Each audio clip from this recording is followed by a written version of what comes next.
আমি একদিন হলেও 2 দিন হলেও আন্দোলন করে পেলাই দেখাবো লাগিব উপায় নাই এইটু খার আওয়াজ सोरनि आवाज बेलाय दिफेन बर'नि दे जाबाय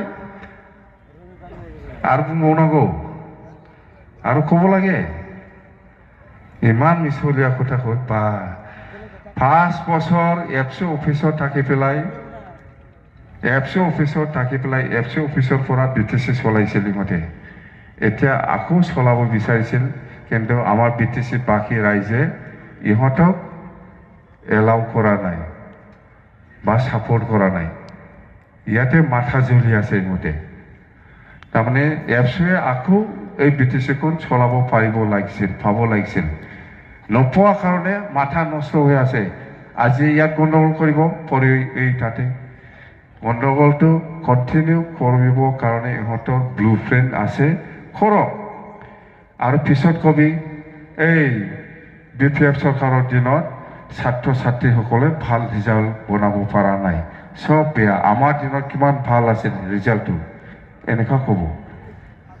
আমিতো প্ৰমোদ বড়ো চৰকাৰ থকা সময়ত ছাত্ৰ ছাত্ৰীসকলক লৈ পেলাই আমি আন্দোলন কৰা নাই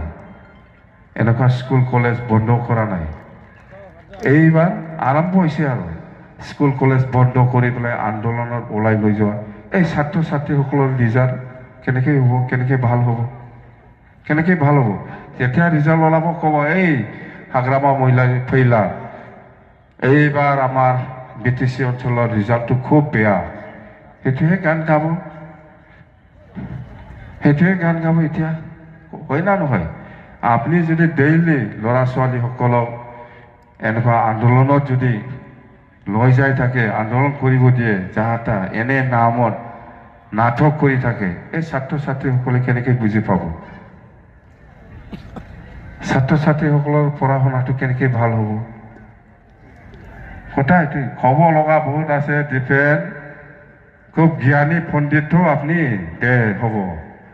আপুনি বড়ো জাতিৰ কাৰণে কিমান কাম কৰিব আমিও দেখি আছো কৰিলে হ'ল আমিও ভাল পাওঁ বড়ো জাতি উন্নতি হোৱাটো বড়ো জাতি मा होनो बेखौ जौगाखांनाय उन्नति হোৱাটো আমিও বিচাৰো মই বড়ো জাতিক নষ্ট কৰিব বিচৰা নাই মোক শিকাব নালাগে ডিফেন বড়ো জাতিক কেনেকৈ আগুৱাই লৈ যাব লাগে এইটো মোক শিকাব নালাগে বিটিসিটো কেনেকৈ ইউনাইটেড ৰাখি পেলাই